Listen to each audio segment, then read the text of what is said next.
Hello friends, সবাই কেমন আছেন? আশা করি খুব ভালো আছেন। তো সবাইকে আমার জয়গুরু জানিয়ে আজকে আমার ব্লগটা শুরু করছি। তো সবাই প্লিজ আমার ব্লগটা প্রথম থেকে লাস্ট অবধি দেখতে থাকবেন। অবশ্যই আপনাদের ভালো লাগবে আশা করছি। তো আমরা পৌঁছে গেছি, রাত্রে 11টা বেজে গেছে। আমরা শালগঙ্গা শ্রী শ্রী ঠাকুরের মহা উৎসব, যেটা সবাই জানেন, এখানে আমরা পৌঁছে গেছি।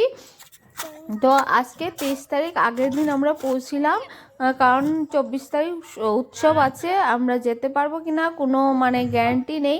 তার জন্য সুযোগ কেন ছাড়বো এত বড় উৎসব অ্যাটেন্ড করার জন্য, দেখার জন্য। তার জন্য আমরা আগের দিন পৌঁছে গেলাম। তো দেখতেই পাচ্ছেন এত সুন্দর বানিয়েছে। আর কিছু সংখ্যক মানুষ আছে, কারণ গ্রামের দিক তো বেশি মানুষ নেই, রাত্রি 11টা বেজে গেছে। তার জন্য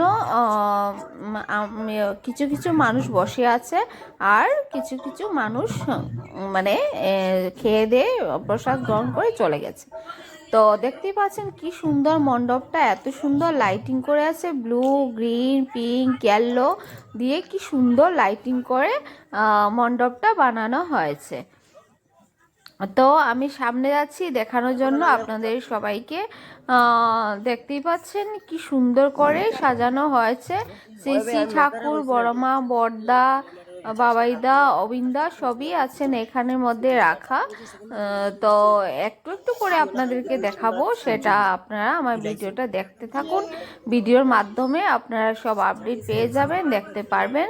যারা যারা বয়স্ক মানুষ আছেন শালগঙ্গাতে যেতে পারবেন না, অনেক ভিড়ভাট্টা হবে, তো ওনাদের জন্য ভিডিওটা আমার বানানো, ঠিক আছে।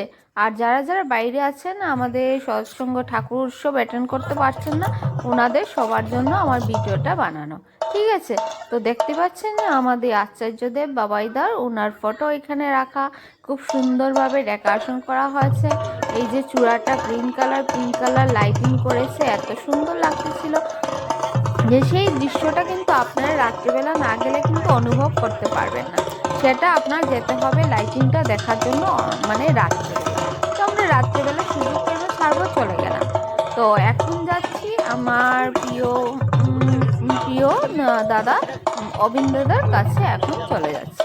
তো অবিন্দাদার কাছে যাচ্ছি, দেখতেই পাচ্ছেন অবিন্দার পাশে এসে গেছি। কি সুন্দর মণ্ডপটা বানানো হয়েছে, গাছপালা ফুল দিয়ে সাজানো হয়েছে। তো অবিন্দাদার ফটোটা দেখতেই পাচ্ছেন কি সুন্দর করে রাখা আছে। তো আমি দেখাচ্ছি জুম করে, আপনারা দেখুন যে এত সুন্দর ফটো, কি বলবো। আর এত বড় ছিল যে কি বলবো। ওনারও চূড়াটা same green colour, pink colour দিয়েই বানানো। তো এই সাইডে কিছু নেই, ভাবলাম কিছু আছে নাকি, না এখানে কিছু নেই। তার জন্য আর এখান থেকে ঘুরে গিয়ে দেখাচ্ছি, দেখুন এত বড় ফিল্ড, বাপরে কি বলবো, অনেক বড় জায়গা নিয়ে কিন্তু বানানো হয়েছে সেই জায়গাটুকুকে। এত বড় জায়গা, কি বলবো। তো মানুষ মোটামুটি আছে, দেখতেই পাচ্ছেন রাত্রে হয়ে গেছে 11টার উপরে, বেশি মানুষ নেই, কিছু কিছু মানুষ আছে। তো আমি ফটো আবার দেখাচ্ছি, দেখতেই পাচ্ছেন খুব সুন্দর। তো দেখে আমরা প্রণাম করে বেরিয়ে এলাম।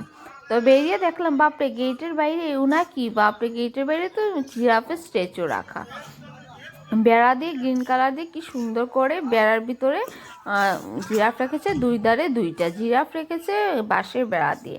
এদিকে আবার নারকেল গাছের লাইটিং জ্বালিয়ে সুন্দর করে ডেকোরেশন করা হয়েছে। তো ওইদিকে দেখতে যাব আমরা আনন্দবাজারে। তো গুরু ভাই বোনরা সবাই বলছে আপনারা এত দূর থেকে এসেছেন, তো প্রসাদটা খেয়ে যান। তো ভাবলাম ঠিক আছে, খাওয়া যাক। তো আনন্দবাজারের মাঠে আমরা চলে গেলাম, গিয়ে দেখলাম এখানে কালকে খাওয়ানো হবে, তার জন্য এখানে টেবিল চেয়ার রাখা হয়েছে বসার জন্য। তারপরে আমরা খাওয়ার উদ্দেশ্যে প্রসাদ খাওয়ার উদ্দেশ্যে আমরা চলে গেছি এখানে জায়গাতে, যেখান থেকে প্রসাদ নেওয়া হবে। তো এখানে চলে গেলাম, চলে গিয়ে দেখলাম এখানে সব রেডি করা আছে। ডালিয়া হবে, ডালিয়া খিচুড়ি হবে, সবজি হবে, তার জন্য ডালিয়া রেডি করা আছে, ডাল রেডি করা আছে। এদিকে সিনটেক্সের জল, এদিকে বস্তামনি ডাল, চাল, এগুলোর বিভিন্ন সামগ্রী এখানে রাখা আছে। তো আমার হাজব্যান্ড দুটো প্লেট নিয়ে নিল প্রসাদ নেওয়ার জন্য, আর এখানে কিছু কিছু মানুষ অলরেডি প্রসাদ নিয়ে দাঁড়িয়ে খাচ্ছে। তো এখন আমরা প্রসাদ নিয়ে নেবো, প্রসাদ নিয়ে আমরা খেতে যাব। তো চলুন দেখা যাক প্রসাদটা কি দিয়েছে। তো দেখতেই পাচ্ছেন প্রসাদ দিয়েছে মুগ ডাল, আলু, সয়াবিন দিয়ে একটা তরকারি আর আলু ভাজা দিয়েছে। তো অনেক রাত্রে গিয়েছি, সেটাও যে প্রসাদ পেয়েছি মানে অনেক বড় কথা। তো এত টেস্টি হয়েছে যে কি বলবো, কিন্তু আমি বেশি খেতে পারিনি। কেন, আমি সৎসঙ্গের প্রসাদটা খেয়ে গিয়েছিলাম, তার জন্য বেশি খেতে পারিনি। আর আমার ছেলেও একদম কম খেয়েছে, বেশি খেতে পারেনি, কিন্তু এত টেস্টি হয়েছে যে কি বলবো। তারপর আমরা খাওয়া দাওয়া শেষ হয়ে গেলে এখন চলে গেছি আমরা রাস্তার মুখে। তো আমার ছেলে বলছে, মা আমার ওটাও না। বললাম ঠিক আছে বাবা ওঠাচ্ছি। বলে আমাকে দেখাও। তারপরে ও হাঁটতে লাগলো, রাস্তার মধ্যে গাড়ি উড়ি ছিল না, তবু ভয় লাগতেছিল, বাচ্চা মানুষ একলা একলা হাঁটছে। তো ওকে বললাম বাবা বেশি দূরে যাবি না। তো এটা অনেক দূরের গলির মুখে কিন্তু লাইটিংটা আপনাদেরকে জুম করে দেখাচ্ছি। এটা কিন্তু অনেক দূরে, কিন্তু লাইটিংটা এত দূর থেকে ভিডিও করে আসা সম্ভব হয়েছে না। তো দেখতেই পাচ্ছেন এখানে রঙ্গোলি বানানো হয়েছে। এটা কিন্তু রাত্রিবেলার লাইটিংয়ে আলো কম দেখে মানে বেশি ভালোভাবে বোঝা যাচ্ছে না। তারপরে সারাদিন গাড়ি টাড়ি এটার উপর দিয়ে চলেছে, ধুলোবালিয়ে কালারটা একটু ডিসকালার হয়ে গেছে। তো রাত্রিবেলা যখন কুয়াশা পড়বে তখন ধুয়ে চলে যাবে, তখন কালারগুলো তখন এত ভালো লাগবে দেখতে কি বলবো।